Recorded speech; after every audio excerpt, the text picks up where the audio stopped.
Hello everyone. मी आहे ज्योती आणि ज्योतिष क्रिएटिव्हिटीच्या किचनमध्ये आज बनणार आहे मस्त असा व्हेज केक. व्हेज केक म्हटलं की शक्यतो आपल्याला एगलेस वगैरे असाच आठवतो, पण हा भाज्यांचा केक आहे, म्हणजे भाज्यांपासून बनवलेला केक आहे. दिसायला जितका सुंदर आहे ना तितकाच टेस्टी आहे, हेल्दी आहे. तेव्हा व्हिडिओ स्किप न करता शेवटपर्यंत नक्की पहा. आज सुट्टी आहे त्यामुळे मुलांना नाश्त्यामध्ये किंवा इव्हिनिंग स्नॅक्समध्ये जर तुम्हाला काही द्यायचं असेल ना तर हा केक तुम्ही ट्राय करू शकता. सर्वांच्याच घरी उपलब्ध असणाऱ्या साहित्यापासून हा केक मी बनवलेला आहे आणि हा केक बनवण्यासाठी आपल्याला गॅसचा वापर अजिबात करायचा नाही. तर करायचे काय, तर आपल्याला इथे काही भाज्या घ्यायच्या आहेत. इथे मी घेतलेली आहे सिमला मिरची, गाजर आणि कोबी. या भाज्या मी इथे बारीक अशा चिरून घेतल्यात. आता हे आपल्याला एका भांड्यामध्ये काढून घ्यायचे आहेत. तुम्हाला हवं ना तर इथे लांब लांब अशा भाज्या तुम्ही कट करून घेऊ शकता. आवडीनुसार कशाही भाज्या कट करून घ्यायच्यात. आता या भाज्या आपल्याला सगळ्या मिक्स करून घ्यायच्या आहेत. अशा कलरफुल असल्या ना तर जो आपला केक आहे ना तो मस्त कलरफुल दिसणार आहे. आता यामध्ये चवीनुसार मीठ आणि थोडंसं चिली फ्लेक्स घालून घ्यायचं आहे आणि इथे मी यामध्ये घालून घेतलेला आहे चक्का. तर कमी जास्त तुम्ही तुमच्या भाज्यांच्या अंदाजानुसार करून घ्यायचं आहे. इथे मी साधारण पाऊण वाटी इतका चक्का घेतलेला आहे. चक्का नसेल तर काय करायचं, आपलं जे नॉर्मल दही असतं ते आपल्याला कपड्यामध्ये बांधून घट्ट ठेवायचं आहे, म्हणजे त्यातलं पूर्ण पाणी निथळलं की आपला चक्का तयार होतो. तर तोच इथे चक्का मी घेतला, यामध्ये मिक्स करून घेतला आहे. आता हे आपलं जे लेअरिंग आहे, म्हणजे केकचं जे लेअरिंग आहे ते तयार झाले. आता हे साईडला ठेवू. आता आपल्याला केकची क्रीम तयार करून घ्यायची आहे. आता त्यासाठी इथे मिक्सर जार घेतलेला आहे. लसूण पाकळ्या घालून घेतलेल्या आहेत आणि आल्याचे काही तुकडे यामध्ये घालून घ्यायच्यात. आवडीनुसार कमी जास्त करून घेऊ शकता. मिरच्या देखील यामध्ये घालून घेते, या देखील तुमच्या आवडीनुसार कमी जास्त करायच्यात. भरपूर इथे कोथिंबीर स्वच्छ धुवून घेतलेली आहे आणि थोडीशी पालक आहे ती ब्लांच करून घेतली, ती यामध्ये घालून घेतली. क्रीमला थिकपणा येण्यासाठी पनीर घालून घेतलं आहे आणि यामध्ये देखील साधारण 2 चमचे इतकं मी चक्का घालून घेतलेला आहे. आता हे सगळं आपल्याला छान असं फिरवून घ्यायचं आहे. इथे पाहू शकता मिक्सरमध्ये ग्राइंड केल्याच्या नंतर इथे मस्त अशी आपली क्रीम म्हणजे थोडक्यात चटणी तयार झालेली आहे. तर कलर पाहू शकता, पालकमुळे छान असा हिरवा कलर आलेला आहे, त्यामुळे इथे मी पालकचा वापर केला आहे. नसेल तर स्किप करून घेऊ शकता. आता हे मी एका भांड्यामध्ये काढून घेतलं आहे. यामध्ये आता काय करायचं आहे, चवीनुसार मीठ घालून घेते आणि थोडंसं इथे मला ना चक्का कमी वाटतोय त्यामुळे आणखी थोडासा चक्का मी यामध्ये घालून घेते आणि हे आता आपल्याला छान असं एकजीव करून घ्यायचं आहे. इथे मला कमी वाटलंय त्यामुळे मी आणखी घातलेलं आहे. तुम्ही तुमच्या अंदाजानुसार घालून घ्यायचं आहे. आता छान हे एकजीव करून झालंय. आता हे देखील साईडला ठेवून देऊ आणि इथे आपल्याला लागणार आहेत ब्रेडचे स्लाइस. तर हे ब्रेडचे स्लाइस आपल्याला अगोदर कट करून घ्यायच्यात, म्हणजे याच्या ज्या कडा आहेत त्या आपल्याला काढून घ्यायच्या आहेत.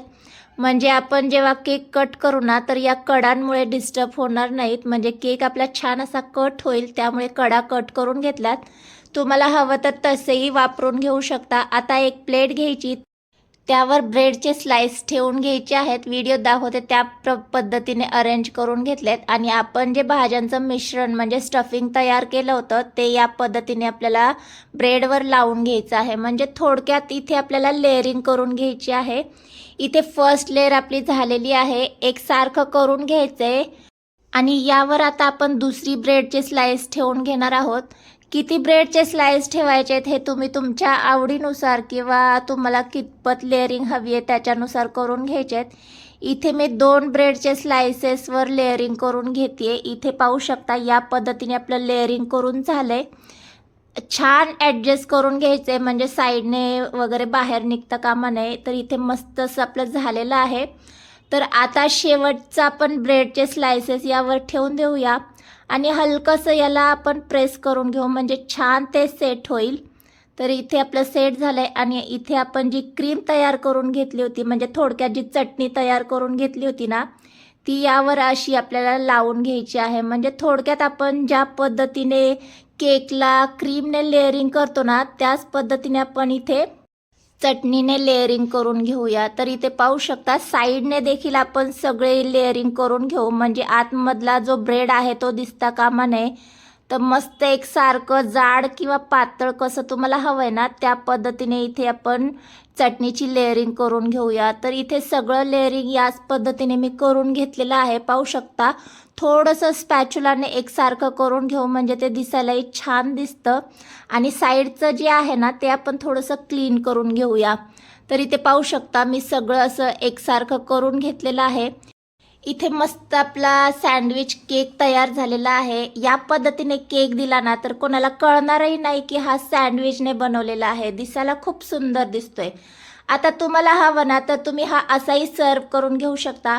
पण मी काय केलं याला थोडंसं डेकोरेट करून घेतलेलं आहे. म्हणजे काकडी कट करून त्याचे फ्लावर केलेत आणि कोथिंबीरीने इथे मी गार्निशिंग करून घेतलेलं आहे. तुम्हाला हवं ते डेकोरेट तुम्ही इथे करून घेऊ शकता. बीटरूटने किंवा टोमॅटोने इथे हवं तर डेकोरेट करून तुम्ही हा केक सर्व करून घेऊ शकता. तर हा केक दिसायला इतका सुंदर आणि अट्रॅक्टिव्ह दिसतोय ना. या पद्धतीने जेव्हा तुम्ही सँडविच केक बनवताल ना तर मुलं आवडीने नक्की खातील. दिसायला तर इतका भन्नाट दिसतोच आहे, खायला सुद्धा तितकाच टेस्टी आहे. तर यापूर्वी तुम्ही कधीही पाहिलेला नसेल असा हा मस्त हेल्दी आणि टेस्टी आपला इथे सँडविच केक तयार झालेला आहे. भरपूर भाज्यांनी भरलेला आहे तेव्हा हेल्दी आहे. मुलांना एकदा नक्की ट्राय करा. मला हा कट करायला अजिबात आवडत नव्हता तरी देखील सर्व करायचाच होता. त्यामुळे फायनली हा मी कट करून घेतला आणि सर्व करून घेतलेला आहे. इथे पाहू शकता यामध्ये ज्या भाज्या आपण स्टफ केलेल्या आहेत त्यासुद्धा कलरफुल असल्यामुळे हा केक तुम्हाला अट्रॅक्टिव्ह दिसत असेल. तर थोडंसं मी तुम्हाला जवळून दाखवते. पाहू शकता भाज्या खूपच सुंदर दिसत आहेत. आता मी तुम्हाला टेस्ट करून दाखवते म्हणजे हा कसा झाला आहे हे देखील आपल्याला कळेल. तर मी टेस्ट करत होते तेव्हा माझी मुलगी अधूनमधून फिरत होती. म्हणजे ती आवडीने वाट पाहत होती की तिला खायला कधी भेटतोय ते. तर माझा व्हिडिओ शूट झाल्याशिवाय मी तिला देणार नव्हते त्यामुळे ती शांत बसली.